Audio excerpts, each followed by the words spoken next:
Ok, à l'heure actuelle, il y a des gens à Hollywood qui savent pas ce qu'ils font.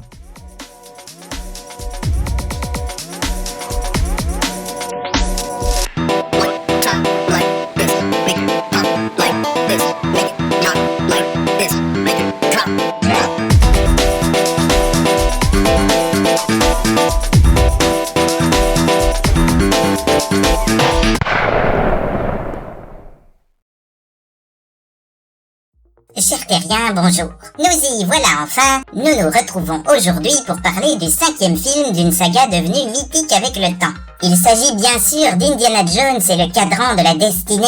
Will, je vois que tu n'as pas pu retenir tes mots avant même le générique d'introduction de cette vidéo. Ouais, non, bonjour à tous au passage. Non, j'étais en train de regarder un extrait de Making of sur YouTube, et je suis tombé là-dessus. Harrison wants things to be real. It's gonna hurt, but he's gonna do it anyway. Action is an essential element of what an Indiana Jones film is. Our goal was to do as much as we could for real. When you're able to keep it real, that feels more visceral for the audience. Et là je me suis dit mais c'est pas possible. C'est justement l'un de mes deux principaux reproches concernant ce film. C'est qu'il y a des tas de choses auxquelles on ne croit pas du tout. Mais il est vrai que ça s'aggrave à mesure que le film avance aussi. Commérage et ragot, Dr. Jones. Rien d'autre. Alors on peut peut-être parler de notre rapport à la saga rapidement avant d'aller au cœur du sujet. Oui, pour ma part, j'ai grandi avec Indiana Jones, ou plutôt non, j'ai grandi avec Indiana Jones et La Dernière Croisade. Et ça explique beaucoup de choses au niveau de mon classement. J'adore le 3, j'aime beaucoup Les Aventuriers de l'Arche Perdue, même si je dois reconnaître que celui-là a pas mal vieilli. J'aime assez peu Le Temple Maudit, même si je sauve l'intro et surtout la scène des wagonnets. Et sans ressentir de détestation absolue pour ces films, je n'aime pas beaucoup non plus Le Royaume du Crâne de Cristal, ni, on y vient, Le Cadran de la Destinée. Et toi ? Alors moi, forcément, vu que je suis arrivé sur votre lune il y a seulement quelques mois, j'ai vu tous ces films récemment. Je te trouve un peu dur avec le deuxième qui propose quelque chose de différent, plus sombre, avec des antagonistes originaux qui changent un peu des nazis. Oui, mais justement, j'ai vraiment grandi avec La Dernière Croisade et Le Temple Maudit change pas mal les codes des deux autres films de la trilogie originale. On stagne plus longtemps au même endroit, on explore un tombeau ou un lieu mystique en particulier et beaucoup plus longtemps, et une fois l'introduction du film passée, on n'a plus vraiment l'occasion de voir des scènes d'action variées puisqu'on se retrouve dans un temple avec de l'armement et des moyens techniques rudimentaires. Même si, évidemment, il y a cette idée géniale de la poursuite en wagonnet, magistrale et surprenante. D'accord. Bon, c'est vrai qu'au final, avec cette licence, personne n'est sur la même longueur d'onde. Il suffit de regarder une série de classements pour se rendre compte que, malgré quelques tendances générales, chacun a son film favori pour des raisons différentes. On pourra dire ça au sujet d'autres sagas, mais c'est particulièrement marqué ici. Et révélation, ça ne risque pas de changer avec ce 5e film. Je vois que vous êtes sûrement l'homme qu'il nous faut. Oui, vous semblez tout savoir. Attends, c'est vrai ça ? Comment tu le sais ? T'as pu voir le film ? Bah oui, évidemment. Mais comment t'as fait ? Oh, j'ai un petit robot espion que j'envoie dans vos cinémas et qui me ramène les images des films en qualité hyper HD et tout. D'accord, tricheur. T'es en état d'arrestation. Alors, le pitch, sans spoiler, autre que ce que vous pourrez voir dans la bande-annonce. Après une longue séquence nous ramenant directement aux histoires racontées dans les épisodes 1 et 3, vous savez, avec des nazis partout. Séquence dans laquelle le héros se retrouve en possession du morceau d'un cadran qui aurait été inventé par le grand Archimède et qui permettrait d'identifier des failles spatio-temporelles. Voilà, on nous ramène ensuite en 1969, en pleine guerre froide et pendant la course à l'espace. Et on y retrouve un Indy définitivement vieilli, fatigué et peu reluisant. Le jour de sa retraite, sa nièce, Helena Shaw, fille d'un personnage qui avait confié à Indy le morceau du cadran pour qu'il le détruise, vient à sa rencontre pour lui demander de repartir à l'aventure et de réunir les morceaux de cet objet fabuleux. Malheureusement, des membres de la CIA et surtout d'anciens nazis sous couverture sont à la poursuite de la jeune femme, espérant bien mettre la main eux aussi sur cet objet. S'en suivront de nombreuses courses-poursuites et quelques explorations, d'indice en indice, jusqu'à recomposer cet étrange puzzle et peut-être voir quel mystère il peut dévoiler. Will, tu as un avis global à nous donner avant qu'on ne spoile sans pitié ce film ? J'ai pas aimé. Quoi, c'est tout ? Ah non, c'est pas tout, mais par contre, ça a été ma réaction directe à la sortie du film. J'ai vu pire, j'ai vu bien mieux, je ne me suis pas senti trahi ou quoi que ce soit, mais à la sortie du film, j'avais rien d'autre à dire. J'ai pas aimé. D'accord. Je ne peux pas dire que j'ai trouvé ça terrible moi non plus. Surtout à mesure que le film avançait. Mais c'est ça, moi aussi. Ça partait plutôt pas mal, même si j'avais des choses à redire. Les péripéties étaient là, les antagonistes avaient de la tenue, puis plus le film a avancé, plus il m'a semblé que rien n'arrivait à me surprendre, m'embarquer ou me divertir. Je me suis simplement ennuyé. Ce film manque de vrais spectacles. Et pourtant, la bande-annonce était plutôt prometteuse. C'est vrai, pour ma part, je ne suis pas du tout allé voir le film en étant mal disposé. D'ailleurs, je pense que nos posts sur Twitter peuvent en témoigner. Nous voulions un bon film, peut-être bancal mais agréable à regarder et spectaculaire. Un indie de plus quoi, sans grand génie peut-être, mais simplement bon. Et malheureusement, le film, sans, disons, déconstruire le personnage d'Indiana Jones, est bourré d'un certain nombre de défauts qui m'horripilent dans les blockbusters depuis un certain nombre d'années, notamment sur le plan visuel. J'ai trouvé que c'était pas très beau dans les effets numériques, dans les décors à part quelques fulgurances, et que ça manquait cruellement de grandiose. C'est vraiment totalement oubliable, et même, je vais leur dire, assez ennuyeux. Le comble pour la conclusion de la plus grande saga d'aventure du cinéma. Bien, alors attention, maintenant... Ça va spoiler! Étendez-vous, mon vieux, vous allez avoir une attaque. Vous êtes prévenus, si vous voulez vous sauver pour ne rien entendre, rien voir, faut le faire tout de suite. Commençons par le commencement. Tu disais avoir des choses à redire sur cette scène d'introduction. Oui, j'ai vu beaucoup de gens s'extasier sur cette scène, et dire qu'ils y avaient retrouvé le indie qu'ils avaient tant aimé. Et au niveau des codes utilisés, je suis bien d'accord. Mais sur le plan du panache et des effets visuels, on n'y est quand même pas. Et alors, toujours dans cette scène, le personnage de Mads Mikkelsen qui se prend un poteau qui aurait dû le déchiqueter mais qu'on retrouve des années après sans une cicatrice, là on revient au manque de mesure et au dosage foireux des blockbusters modernes dont on parle depuis notre première vidéo. Ouais, en effet. Pour les effets visuels, tu parles du visage rajeuni de l'acteur, c'est ça? Le fameux de-aging? Alors ça va peut-être en surprendre quelques-uns, mais non, pas forcément. D'abord, je m'y attendais, c'est mieux que dans certaines autres œuvres, pas encore parfait, mais ça passait bien. Même si pour ma part, je ne vois toujours pas un tel procédé d'un œil bienveillant. Mais bon, bref. Non, je parlais de la réalisation, loin d'être aussi dynamique que celle de Spielberg dans la trilogie originelle, mais surtout je parle des effets visuels en général, et de cette espèce de patine dégueulasse qui englobe toute l'image. On passe de plans en studio qui se regardent, qui font vrai, à des plans en extérieur remplis de numérique et qui donnent ces images un peu floues, fantomatiques, où on sent que rien n'est palpable. Ah oui, c'est vrai. Les décors, les nuages, la pluie, la végétation, il y a des tas de choses qui rendent faux à l'écran et qui ont ce pouvoir tout de même très embêtant de vous faire sortir du film. Mais oui, et c'est face à ça que j'ai réagi avant le générique de notre émission. J'ai regardé quelques passages de making-of du film, et on y entend donc le réalisateur James Mangold, la productrice Kathleen Kennedy, et bien sûr Harrison Ford, expliquer qu'ils ont fait en vrai tout ce qu'ils ont pu, et que le public n'est pas du genre à se laisser tromper. Sauf qu'il y a un tas de péripéties qui font faux. La faute à un trop grand nombre de plans numériques ajoutés au film ou superposés aux scènes. Et il me semble que c'était justement un gros reproche fait au 4e film, souvent très décrié. Eh oui, c'était un des points faibles du royaume du crâne de cristal, et 15 ans plus tard, les mecs n'ont rien appris. C'est incroyable. Dans La Dernière Croisade, on a réussi à mettre Sean Connery en mode papy dans un sidecar, sans avoir à faire appel à des subterfuges numériques dont on ne disposait de toute façon pas à l'époque. Cette scène faisait vrai, même avec quelques cascades un peu bizarres, et c'est pour ça qu'elle fait partie de mes scènes d'action préférées dans la saga, et même en général. Regardez-moi ce crash!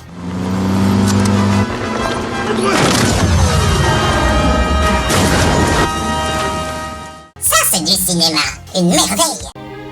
Merci.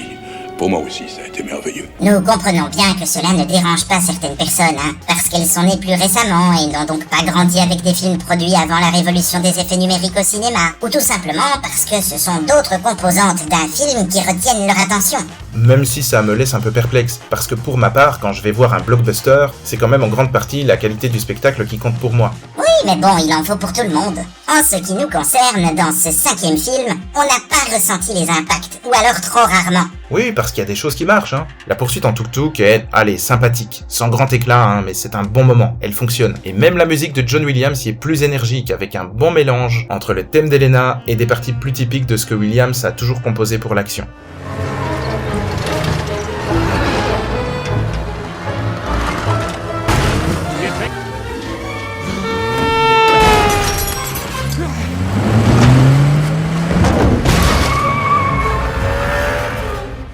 Mais il y a des moments où c'est beaucoup moins regardable que cette fameuse scène en tuk-tuk. Et alors, ne parlons pas de cet acte final. Attention, on vous avait prévenu qu'on allait tout spoiler. Acte final donc, où on se retrouve au siège de Syracuse par les Romains. Une scène en plein jour avec un éclairage très banal qui non seulement enlève toute ambiance à la scène, mais en plus en révèle toutes les imperfections des plans numériques présents en surabondance. Ne regarde pas, ferme les yeux! Donc ils se vantent de tourner en réel, de faire de vraies cascades, et le rendu final de leur film vient gâcher tout ça avec des fonds verts et une image surfaite et barbouillée. Bravo les gars! On a commencé par utiliser les effets numériques pour améliorer certains films, en des endroits précis, pour combler les manques des effets pratiques. Aujourd'hui, ce sont les effets pratiques qui se font dévorer par tout le numérique qu'on y ajoute, pour un rendu au final moins proche du réel. C'est pour ça que je dis qu'ils ne savent pas ou plus qu'ils font, parce que à mon sens, ils font tout à l'envers. Et alors, tu parlais de la séquence d'action finale. Ce moment qui aurait pu être un vrai clou du spectacle est bien trop long, traité de façon intégralement superficielle et manque complètement de grandiose. C'était n'importe quoi! Entre les méchants qui ne comprennent plus rien et tirent à vue sur des Romains qui se croient attaqués par un dragon, la mort facile, oubliable et sans aucun panache des antagonistes, un Indy qui veut tout à coup rester vivre ou mourir d'ailleurs à cette époque, et cette rencontre gênante et abracadabrante avec Archimède. C'est un peu comme si, à la fin de la dernière croisade, Jésus était présent tranquillou dans le décor final pour discuter le coup avec les héros et les regarder choisir le bon calice. Non mais les mecs quoi, un peu de magie, un peu de mystique, rendez ça présentable, je sais pas moi. Là, tout est désacralisé. On laisse complètement tomber l'imagination du spectateur et on lui balance tout dans la tronche. Oui, il y a un vrai manque de magie, de mystère et d'épique dans tout ça. Le scénario du film, ancré dans l'air du temps, délaisse les artefacts religieux et le surnaturel pour faire la part belle à la science, aux faits. Et le résultat, quand on traite un film Indiana Jones comme ça, c'est que tout ce qui faisait le charme des derniers actes des films originaux, surtout le 1 et le 3, est absent ici. Exactement comme à la fin du 4e film, attention, là aussi ça va spoiler, où on nous montre, sans détour, avec un design élémentaire et des effets numériques qui piquent les yeux, un alien. Alors ça, vous voyez, un plan comme ça, c'est typiquement le genre de truc qui n'enflamme pas l'imaginaire. Non, ça lui donne plutôt envie de se morfondre de consternation. Et attention, le premier qui se moque de mon design, je descends sur Terre pour l'atomiser. L'objet recherché dans ce 5e film n'a d'ailleurs rien de magique. Il permet, par un procédé scientifique évidemment inexpliqué, de pointer l'endroit où une faille spatio-temporelle va apparaître. Il suffit ensuite de s'y engouffrer. Et le fait qu'on se retrouve comme ça dans l'Antiquité n'a rien de mystérieux ou de magique non plus dans le film. Ça résulte tout simplement d'une erreur de calcul de la part des méchants. Bref, ce 5e volet ressemble à un Indiana Jones vidé de sa substance. Avec un personnage principal trop vieux et désabusé pour se lancer à nouveau vers l'aventure de son propre chef. Et puis, un film sans émerveillement à aucun moment, et particulièrement lorsqu'on explore une grotte pour trouver la tombe d'Archimède, ou lors du passage sous-marin dans une épave. Il n'y a aucun emballage dans ces scènes, aucun décor à retenir, aucune majesté, rien. Des cailloux et un petit pont dans le premier cas. Vous voyez, capitaine, un caillou. Le fond de la mer dans l'autre cas, c'est bien trop léger. On a parlé d'Indy, très effacé ici, et bon, ça se comprend, mais on peut aussi parler des autres personnages. Outre d'anciens acteurs qui reviennent, eux aussi un peu fatigués pour tout ça, les nouveaux ne sont pas franchement très marquants.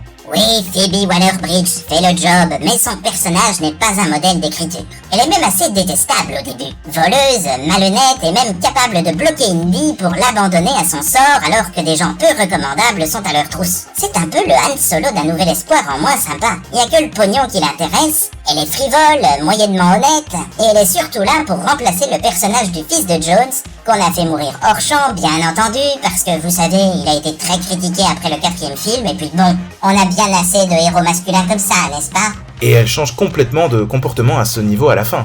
Elle se porte au secours du héros et va jusqu'à pleurer et tout tenter pour qu'Indy reparte en 1969 avec elle.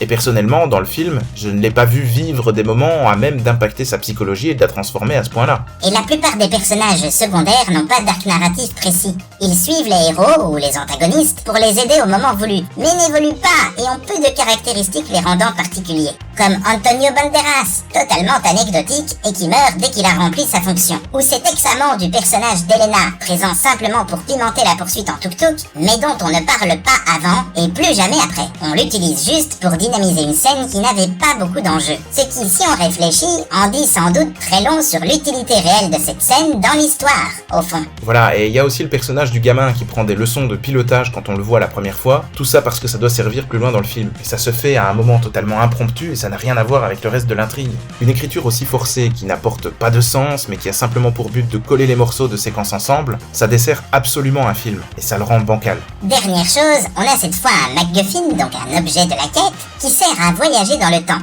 et dont les possibilités ne sont utilisées qu'une fois, à la toute fin du film, dans une scène décevante qui plus est. Bien plus qu'avec l'Arche d'Alliance ou avec le Graal dans les films précédents, ce fameux cadran offre des possibilités scénaristiques absolument vertigineuses, à l'image de Retour vers le futur par exemple. Et ils n'en font rien. Dans d'autres films, ça passerait, mais dans un Indiana Jones, et en plus, nous dit-on, le dernier de la série, c'est inexcusable. Donc on a un manque d'enjeu dans la plupart des scènes d'action, des méchants anecdotiques avec la mort la plus banale et oubliable que j'ai vue depuis longtemps, un casting fatigué jusqu'à un membre de l'équipe technique comme le compositeur John Williams qui fait ce qu'il peut avec toute son expérience, évidemment, mais tout de même sans la fraîcheur d'antan. De nouveaux personnages transparents ou avec une écriture bancale, ce que l'objet de la quête, le fameux cadran, ne rattrape pas puisqu'il est à peine exploité. Un gros manque de mystère, de grandiose et des décors parfois très pauvres. Un rythme mal géré avec des moments d'exposition longuets et un peu lourds, et des moments d'action nombreux mais sans potentiel culte, rendant le film bien trop long et linéaire. Et un aspect visuel malheureusement trop brouillon, ressemblant trop souvent à une contrefaçon du réel qui nous a sortis du film. Eh bien, nous avons réussi.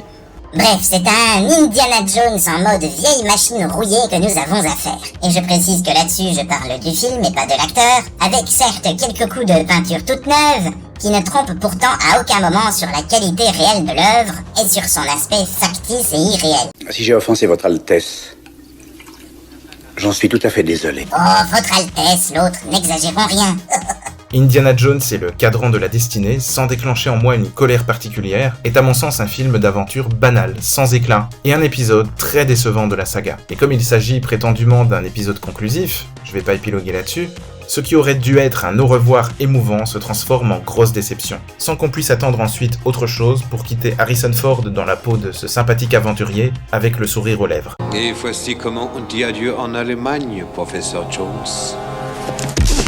Quand le film s'est conclu, le générique de fin est apparu, évidemment sur le thème principal de la saga, et je n'ai strictement rien ressenti. Je n'avais simplement pas l'impression d'avoir vu un film Indiana Jones, et aucune scène d'action ne m'avait emballé. J'avais juste envie de sortir de là, de faire autre chose, de cesser de m'ennuyer, mais certainement pas de le revoir. Alors en ce qui me concerne, je le dis sans détour, je trouve que c'est un mauvais film. Et il faut croire que dans la dernière croisade, le personnage de Panama Hat savait déjà comment les choses allaient tourner. Sa place, c'est dans un musée. Et la tienne aussi. Eh bien, voilà, chers terriens, vous savez tout sur notre vision de ce dernier Indy. Et croyez bien que nous aurions largement préféré vous dire autre chose. Cependant, n'oubliez pas qu'avec cette saga, personne n'est jamais d'accord. Voilà, suivant vos attentes, suivant la génération à laquelle vous appartenez, en fonction des films que vous avez préférés dans cette licence, et si votre classement ne ressemble pas au mien, rien ne dit que vous ne passerez pas un bon moment. Alors tentez le coup, qui sait ? Merci, c'est très juste. Et en ce qui nous concerne, mon cher Will, nous attendons maintenant de pied ferme le prochain Mission Impossible, qui arrivera dans quelques jours seulement, en espérant sortir plus satisfait du visionnage. Ne soyez pas inquiets. Et même si malheureusement nous le verrons un peu en retard, nous serons fidèles au poste pour en faire un petit retour. En attendant, portez-vous bien, n'hésitez pas à nous laisser un pouce en l'air, donnez votre avis sur le film en commentaire et surtout, abonnez-vous. Sinon, j'utilise mon laser de la destinée pour désintégrer votre planète. Alors vous voulez mon aide ? Ou non ? Je ne veux pas te décevoir, mon vieux Indy, mais cet épisode 5 me laisse supposer que tu ne pourras rien pour les aider. Désolé.